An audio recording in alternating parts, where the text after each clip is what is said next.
Hey guys, welcome back to Weld.com. So today we're actually going to do a repair video on some stainless steel. So we have a local grocer who makes a pretty impressive sub. And if you've ever been to the state of Florida and you've gotten a sub sandwich from this establishment, you know that they are perfect, and it's one of the Floridian staples of the state. But this grocer is going to remain nameless for the video. So the problem that they're having is, this is a chicken basket. They also do fried chicken and wings and chicken tender subs. It's amazing. But this piece right here came off. So this basket here holds somewhere around 20 pounds of chicken, and they've just got these little resistance spot welds on here that's supposed to hold the chicken in there. And then this is how it raises and lowers inside the cooking oil. So what we're going to do is we're going to attach this. We're going to put some more welds on there, so it's going to be better off. The first thing I want to do is go through and clean this. So I have some lacquer thinner. You can also use acetone or dechlorinated brake cleaner. You don't want to use chlorinated brake cleaner because it'll convert to phosgene gas through the ultraviolet light that's emitted from the TIG welding process or any other welding process. Creates phosgene gas, also known as mustard gas, and it could death you while you're welding. So you want to avoid that by all costs. So we're just going to go ahead and clean this up with some lacquer thinner. I'm going to hit it up with a wire brush. I'm assuming, because this is food grade, it's somewhere around 3/16 stainless, so that's what I'm going to be using. I have some 1/16 stainless steel rods. We're going to get this formed up, fixed to the table so I can get some good tacks on there, and just show you how to do a typical repair. One thing I highly recommend, this is a great way to make money. So a lot of you guys wanted to do a side hustle, or you want information on starting a new business, hit up your local restaurants and grocery stores. You can make a lot of money repairing, shopping carts, chicken baskets, kitchen equipment, tables, all that stuff. The employees are usually pretty hard on that equipment, and the owners are usually on a tight fixed budget, and it's often cheaper to get it repaired than it is to buy new, and you can make a killing going through and repairing that stuff. Just make sure you got some general liability insurance. Or if you're just hungry like us, you can do what they call a government job, where we're just going to do this in exchange for some awesome sub sandwiches and maybe some chicken wings. So let's go ahead and get to it. Okay, because this has been in service and it has fresh chicken grease on it, we're going to go ahead and try to get the remaining oils off. They cleaned it up a little bit before they brought it over, but I'd like to do another once over and just get it as clean as possible. Any of these oils, they're considered hydrocarbons, so I'll get porosity in there. Just get poor results when I try to weld through it. So I'm going to clean it up with some lacquer thinner, and I'll hit it up with a stainless steel wire brush as well. I'm going to clean both this flat piece here as well as the basket, anywhere where I'm going to be making contact for a weld. Can't get this stuff too clean, so spend a little bit of extra time cleaning, and you should be able to spend a lot less time when you're welding. All right, let's go ahead and get it fixtured, clamp to the table, get some tacks on her. Okay, so as you might be able to tell on camera, this piece right here, these two pieces of pencil rod, they're slightly bent outward. So I need a way to push the middle in so that everything sits nice and flat, so I'm not trying to fill in large gaps with this. I want to get everything as tight as possible. So what I'm going to do is I'm going to lay it down, and I'm going to put a ratchet strap over it, and then a couple clamps to here to get everything sitting flat.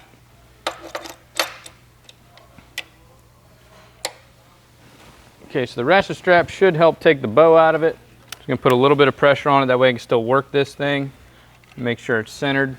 And then once it's sitting flat, I'll be able to do one side, maybe relieve the tension, and just kind of get everything worked into place. We're trying to get it as close to its original weld points as possible.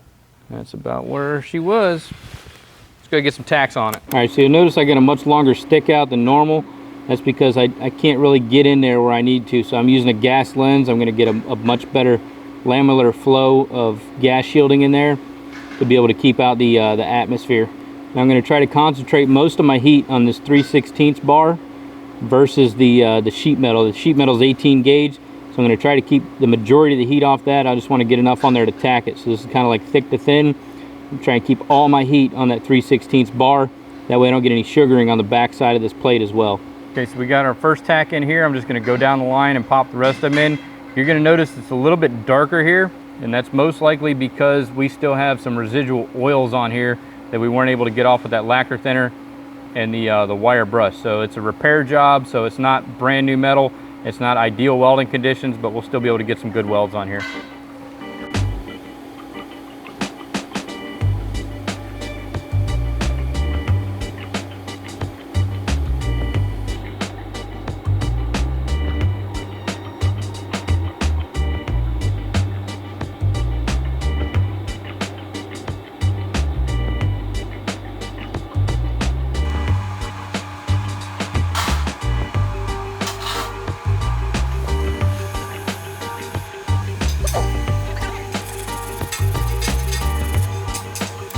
Okay, so these 4 tacks are in on my right hand side, your left.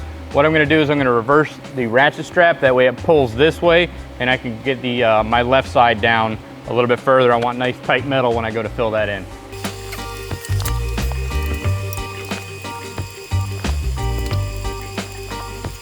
All right, I have the opposite side all tacked down. I do have a gap in the back, so I'm probably gonna get these first 2 tacks in, and then I'll move my ratchet strap closer to the back so I can close that gap in the rear.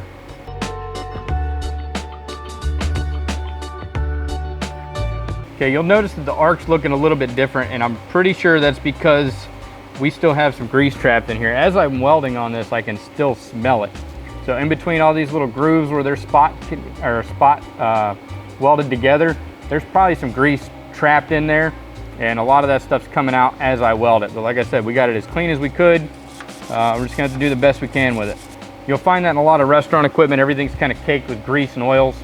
If you get into like conveyor systems, you know, you got to deal with a lot of rust. Concrete plants, you've got residual, you know, powder from the concrete. So I mean, repair work's completely different than perfect world scenario where you got fresh, clean cut coupons and everything's, you know, nice and neat and brand new. You don't have that luxury with items that have been in service for a while.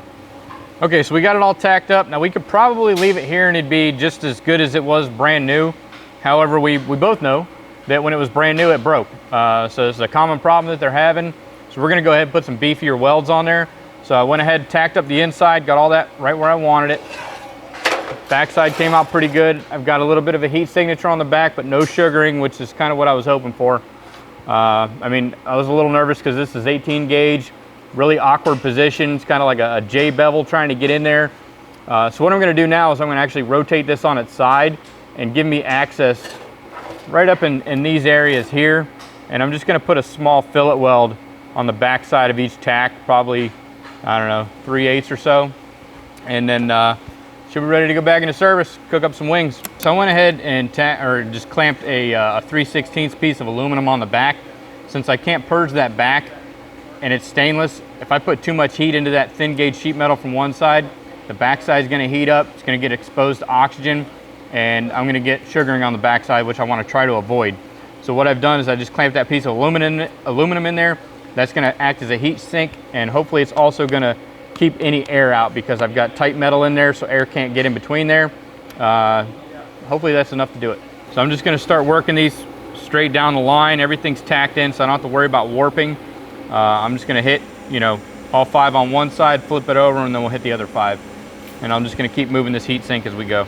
So I switched over to a standard collet body with a number 6 nozzle just because this area is kind of tight in the angle. It's really hard to get that gas nozzle or that gas lens with that stubby nozzle in there.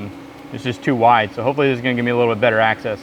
Same thing, I'm just gonna try to keep the bulk of my heat on that pencil rod and just let it flow right into thin gauge material.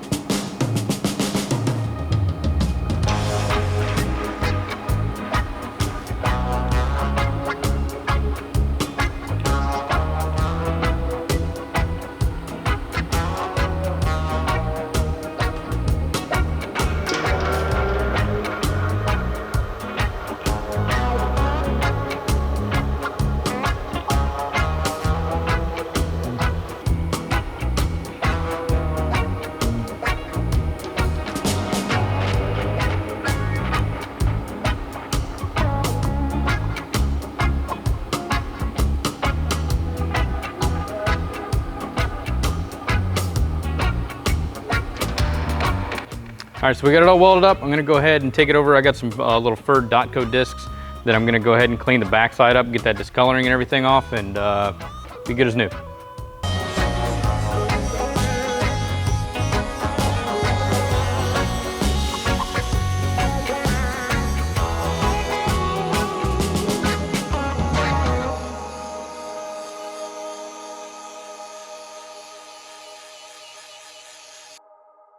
Okay, so it's done. Couple problems that I ran into along this, because no repair work would be complete without some issues, is when I had the gas lens, even with that extended stick out, I couldn't reach into that little area because I would have too much heat focused on the rod and absolutely nothing on the back of this plate. So I switched over to a standard collet body. And then the problem I was having with that is when I would go in here as I would go across these little horizontal bands here, it would kick my cup out further, which would kick the tungsten out past that edge. I'd end up melting that edge even with the aluminum backing in there. But we were able to finagle and get it in there. We've got about 3/8 welds on every place we put a tack on the inside. So I think she's good enough to fry chicken. Let's go ahead and deliver it. All right, back with lunch. So we're gonna go ahead, we're gonna take lunch, we're gonna dig in, kind of worked up an appetite working on that little fryer basket.